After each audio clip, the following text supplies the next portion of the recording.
you should know this. I ain't going, and I ain't blowing no smoke. I mean, I've been sober, but you should have known it. I wasn't going. What's up, my girlies? It's your girl Earl. Welcome back to my channel. If you're a returning girly, hey girl, I missed you. And if you are new here, the rules are if you make it through this entire vlog, that means you love it here. So you have to subscribe and become one of the girlies because we are going on a journey. As you guys can see from the title, I am moving to a new state, and it's because I have great news, you guys. I am finally making strides in my career. I got a new job and the opportunity happens to be out of state. So I'm super excited to move, but I'm also excited to tell you guys what's been happening in my career. So I'm going to give you guys a quick little life update. Just to give you guys a little background information on my career, I work in the health administration field, specifically hospital administration. I'm actually going to take it back a little bit further so you guys understand why this means so much to me. Throughout my childhood, my mom battled with her health. So I knew that I wanted to work in healthcare and make change in healthcare because although we had some good experiences and some good outcomes, there was also some very bad experiences that we had. So I was like, something needs to change in healthcare, and I'm going to be the person to make that change. And I know that I didn't want to necessarily do it in a clinical capacity. I didn't want to be a doctor. So I dug a little deeper on how can I not be a doctor but also make a change in healthcare. And upon doing my research, I found out about healthcare administrators. These are the people that run the hospital and run healthcare facilities. It doesn't have to be a hospital. It could be a nursing home. It could be a doctor's office. These are the people that run the business behind the scenes. The example that I like to give people is doctors and nurses, all of the clinical staff, they are like the mom. They are the nurturers. They are the people who are giving you life the way your mom would, and the administrators are like the father. They're paying the bills, they're creating structure in the household, and they're making sure that everything is together. So once I decided that I was going to be a hospital administrator, I was full of purpose and full of passion, but I was very naive, y'all. I thought that I was just gonna get my bachelor's degree and I was gonna walk into the hospital and they was gonna let me run the place. I thought that I was gonna be the boss. I was gonna be in charge. Boy, was I wrong. They was like, girl, you barely could even be the freaking greeter. We barely gonna let you open the door because you don't know nothing. You don't have no experience.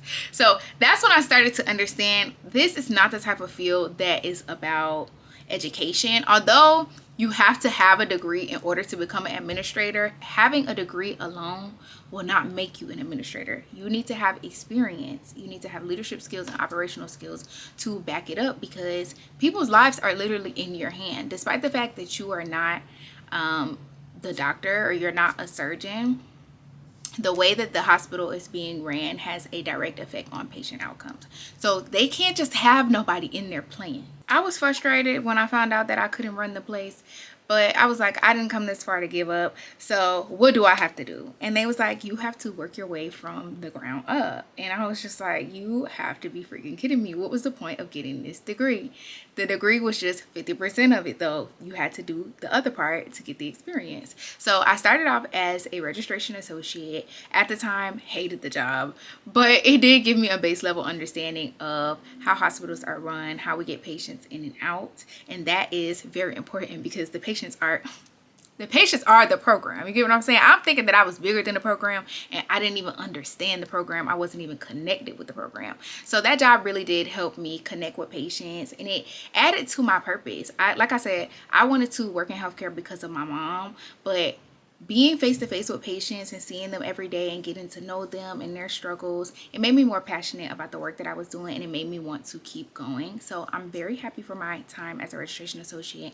I did that for a year. Then I worked in insurance. That was also an important job because I had to understand how hospitals get paid. I did not, like I said, y'all, I didn't know what was going on. Like the stuff that I was learning in school, it was valuable information, but until you actually in the thick of it and you're going through something, it's the same thing in your personal life. A person could talk to you about something all day, but until you actually go through it yourself, you don't really feel it. So working in insurance helped me understand the back end to how hospitals are getting paid, which was very important. My next job, which is my current job as executive assistant, has been the best job that I have worked thus far. I genuinely love my job. I've learned learned so much about operations, but I've also begun to learn about leadership. My boss is the vice president, and I also work closely with directors, and they have all taught me about people management. People management is a very huge part of being an administrator. You can know everything there is to know about operations, but if you don't truly know how to lead people, you are not going to be a good administrator. Throughout my time as an executive assistant, I did finish graduate school and got my master's in health administration. So at this point in my life, this is 2024, I'm finally starting to understand everything more, and I'm starting to feel like I am ready for an entry-level leadership position. Not ready to run the place. We understand that that's a long road, but I did feel like I was ready to be a supervisor or a manager. So I started applying for entry-level leadership positions, and I did not get any of them. I began to get frustrated because I felt like I've been being patient. I've been working in healthcare for 4 years. I've been learning. I got more education. So what's the problem? The problem is that I don't have direct leadership experience, and that's what people are looking for to put you in charge of a team. While I do understand that, it's still frustrating because it's like, where do beginners fit into this equation? If you guys are not going to give anybody any room to grow, if you are not going to give people who don't have leadership experience a chance, how will they ever get leadership experience? So I started talking to my mentors, and I'm just like, how did you guys get your first leadership job? And a lot of them told me I did a fellowship program. At the time, didn't know what a fellowship program is, but I ended up finding out that there are postgraduate training programs out there that allows you to be a full-time employee, but they also take you under their wing and teach you how to be an administrator. Around this time, I also learned that doctors go through the same thing. Doctors have to do residency programs after they finish medical school. They don't just immediately start working on people. They have to do a postgraduate training program where they work alongside other doctors and they learn hands-on experience. This helped me feel a little bit better, but this also helped me understand how serious fellowship programs were and how competitive they were. I saw that there was only like 130 maybe programs in the United States, and I was just like, you think they're gonna pick me out of everybody? And I also learned that you have to apply to different programs that are out of the state and out of the city. Like the chances of me getting, there's only one fellowship program in Atlanta, it's at Emory, and they only pick 2 candidates for every 2 years. I was immediately discouraged, and I was like, nope, I'm not doing this. I'm just gonna keep trying to get a leadership job at my current job. So I wasted a whole year applying to more jobs. Lo and behold, I didn't get any of those jobs. Everybody that interviewed me, they told me, you're very knowledgeable, you have the education. I'm just looking for somebody who has experience. Got tired of hearing that, and I went back to my mentors and I told them, what do you guys think I'm doing wrong? And they told me, the thing that you're doing wrong is you're trying to stay here. You really need to leave. You need to apply to fellowship programs, or you just need to apply to other hospitals, period. But whatever you do, you need to get out of here. You don't have kids. You don't have a man. There's nothing keeping you in Atlanta. You need to spread your wings and fly. I decided to take their advice, so I started looking for programs. And like I told you guys, there's like 130-ish programs in the United States, and they are everywhere. So I was like, where am I even trying to go? But I wanted to be intentional instead of just applying to any programs, because first of all, it costs money to send these applications, but also I just didn't want to waste anybody's time and stop other candidates from getting spots by just applying to places that I didn't really want to go. So I ended up only applying to 3 programs. They suggest you to apply to 5 to 10, but I ended up only applying to 3 because I had to take off my other 2. I had 5. One was in Chicago, but I didn't meet their requirements. One was in San Francisco, but the San Francisco interviews were the same day as the South Carolina interviews. And South Carolina is my top because I wanted to stay in the South. So I ended up applying to a program in Boston, a program in Maryland, and a program in South Carolina.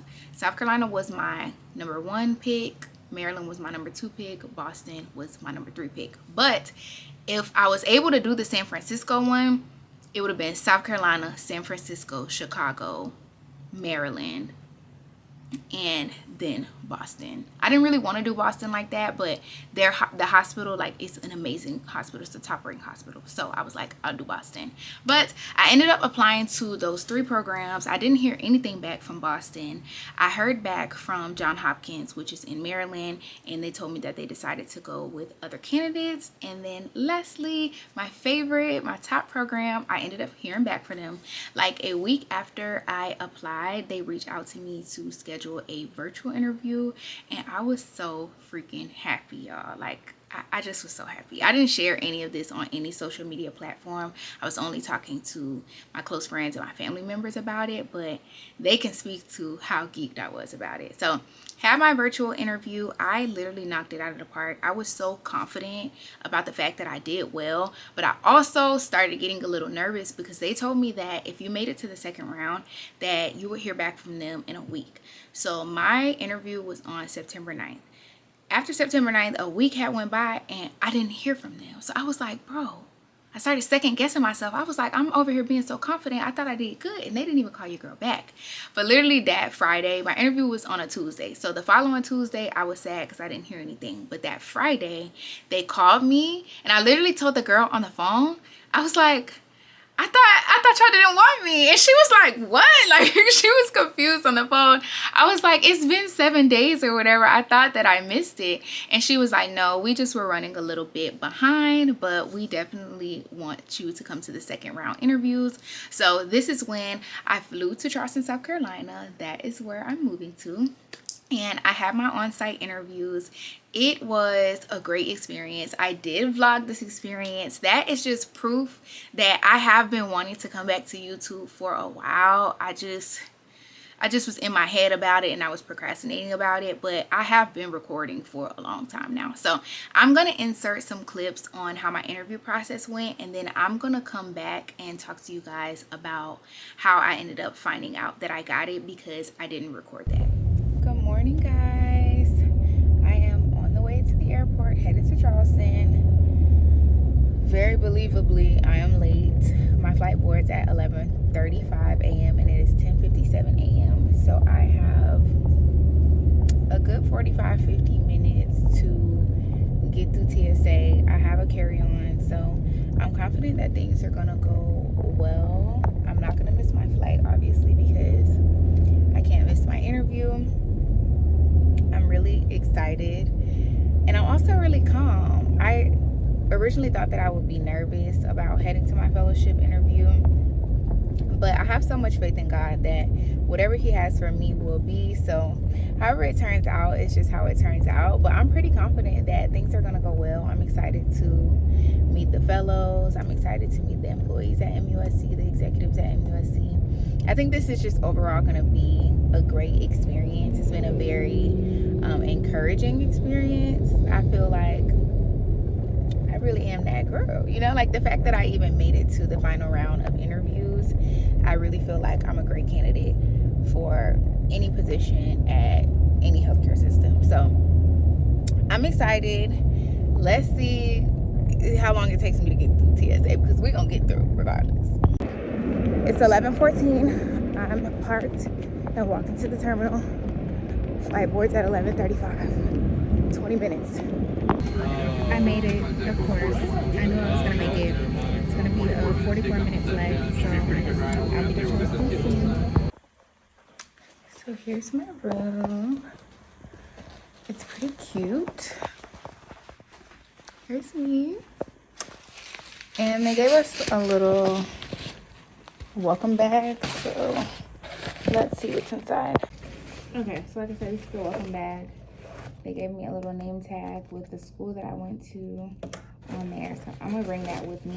Maybe they want us to have it. This is just a little folder that says MUSC. Oh, and it has all... Oh! It has the candidates on here. We're going to count these and see how much people we're going up against. I guess this is just an information packet. I'm gonna go through all of this stuff, and then they just put some candy in here, a pen, first aid kit, some Band-Aids. And then more candy. I don't eat candy, so. But yeah, I'm gonna go over this stuff. So right now, I'm just hanging my suit up for tomorrow. Just a regular black suit. I didn't want to go too crazy. I'll show you guys my outfit for today. They're doing a bus tour of Charleston, a networking event, and then a dinner. So I'll show you guys my outfit. I wanted to go, they said do business casual, but I'm like, no. I'm not doing business casual. I'm not doing casual nothing. So I had to do like a chill professional. But tomorrow we're going to two-piece suit for the interview. So I don't know what shirt I want to wear tomorrow. I already had this shirt. It comes up high on the neck, and I think that those type of shirts look good on me. And then I bought this from Marshall's. Just a classic button down. So I don't know. Well, maybe it's not classic because it's patterned, but a little button down. So we're gonna see. But here's my outfit for today. So like I said, we were not doing casual anything. This entire trip, all my professional wear is sponsored by Ann Taylor. Shout out to Ann Taylor for sending me such amazing pieces. The only pieces that aren't gonna be Ann Taylor are gonna be like my shirts and my shoes. But my pants are from Ann Taylor. They're super duper cute. And then after the bus tour, I'm gonna actually put my suit jacket on, and I'm gonna show you guys that one second. And then for the dinner, we're just gonna add the jacket. The brown shoes are from Fashion Nova, and the shirt is from Shein. But like I said, my set is from Ann Taylor. I think that this is super cute and chill because they said do business casual. This doesn't give that I was like overly trying to step outside of the box, but it also gives she didn't come to play. Okay, so yeah, this is the fit. I'm gonna go ahead and take this jacket off. These are some pretty comfortable heels though, so even though I wore them in the airport, I'm actually okay. And I'm vlogging on my phone because I was gonna pick up my camera. I actually picked up my camera and then I put it down, and I was just like, bro, I'm just gonna vlog on my phone, so I'm not giving too content creator, because we're not here for that. We're here for a whole nother thing. So I did want to get some footage though, so I said I'll just vlog on my phone. I also went really light and soft on my makeup because, as my nana always tells me, to just let my natural beauty shine. So I literally just did like a little concealer. I didn't even put on any foundation. I kind of just used my foundation brush, whatever was left over on that. Went over that area, and then I just did some bronzer. So that's the look. And I'm not even going to recurl my hair for the rest of the day. Maybe for the dinner, but for the bus tour, I'm not going to recurl my hair. I just wanted to kind of give, you know, going with the flow. Yo, my head is on fire. Like, from right here, my eye up into my forehead is all like throbbing. You know when you just do too much, you talk too much, you stand up for too long, you just feel it just all starts coming to your head. That's how I feel. Like, it was a networking event, so I had to talk, but I just talked so freaking much. I feel like I haven't talked that much. I did a week worth of talking in those 2 hours just now, but I think that it went good. If I had to rate how I did, I think I would say like 8 out of 10. I feel like I didn't get to talk to 2 of the people that I wanted to talk to, so that's why I'm giving myself an 8. But I think the people that I did talk to, it went really well. I'm really sleepy. I didn't go to bed last night until 4 a.m. I think 4:30, and it's 9 o'clock now. So I'm freaking going to bed, y'all. We got to be downstairs in the lobby at 7 a.m. tomorrow, and my first interview is at... I interviewed with the CEO, and I was just talking to him earlier. He said he's excited for our interview. I interviewed with the CEO at 1 p.m., but my first interview is at 9:30. So, yeah. Big day tomorrow. I'll see you guys then. It's interview day. I haven't vlogged much because I'm trying to focus and just get myself together and get my mind together, but It is what it is at this point. Hopefully it goes good. I think it's gonna go good. I'll let you guys know. I definitely left you guys hanging yesterday. I didn't pick back up after my interviews were over, but I genuinely was so tired. I had 6 different interviews, and throughout the interviews, we did a bunch of talking with the current fellows, the current candidates, different departments at the hospital. It was just a lot of talking, y'all. I did enough talking in 2 days for 2 weeks. So I got to the airport, caught my flight, got home, showered, and I got into bed. As you can see, I'm still in the bed. I just want to rest, but once I'm well rested, I will tell you guys how my interview process went, and I'll tell you guys that I got the call, because I do think that I'm getting a call. I really think that I did well. Like, she ate that up, okay? Somebody's moving to Charleston. I will keep you guys updated. So as you guys can see in the last clip, I told you guys I was going to come back to let you guys know that we're moving to Charleston. And we are definitely moving to Charleston. Like, I need y'all to clap it up in the freaking chat because we did that. I didn't talk about my interview that much during the vlog because I really was tired. And I also didn't record it because that's just flat out unprofessional. But they had all of us in the same room, y'all. I did not expect that. It was like 50 candidates, and they literally put us in the same room, and we all left out when it was time for our individual interviews with the executives, but we all started off together. So I got to meet some awesome people, and I was sizing them up a little bit. I was like, I had my ideas of who they were going to pick, and some of the people that I thought was going to get picked, they got picked. As you guys saw, the first day was a networking event where they really were just getting a feel for our personality and how we connected with people. And like I told y'all, I was just yapping it up with everybody. The networking event went really good, and then the next day, like I said, when they had everybody in the room, we met individually with executives. I met with 4 executives, and then I met with the fellowship program director. And every single interview I did very well, y'all. But my very last interview, I really hit it off with their chief operations officer. He loved me, y'all. My interview was only supposed to be 25 minutes and it ended up being 45 minutes. They kept coming in and knocking on the door, and he was like, no, you guys are gonna have to wait, like, we in here chatting it up. And he is the person who ended up choosing me to be on his fellowship track. So I'm going to be on the system operations track.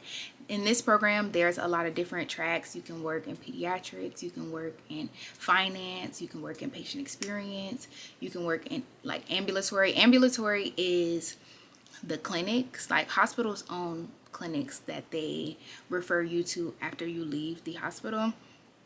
So you can work ambulatory, or you can work in system operations, and system operations is the actual hospital operations, which is what I wanted to do, y'all. Rural health was also another one. They have like different clinics in the more rural parts of South Carolina, and I definitely didn't want that. But at the end of the day, I was open to whatever track that I can get in. You get what I'm saying? Like, I felt like I was gonna make the best of whatever track that I got, but I did end up getting my number 1 pick, and my number 1 pick picked me. Like, that's nothing but God.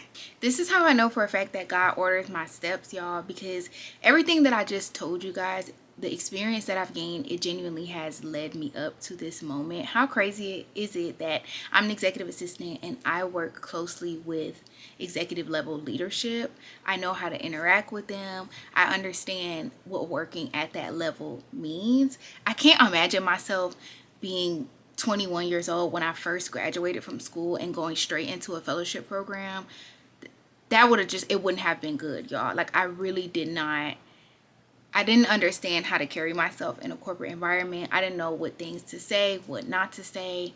I just didn't know enough to be where I am now. So I genuinely am so appreciative to God. Like, I have to give it all to God, because if it was up to me, I would have bombed this a long time ago.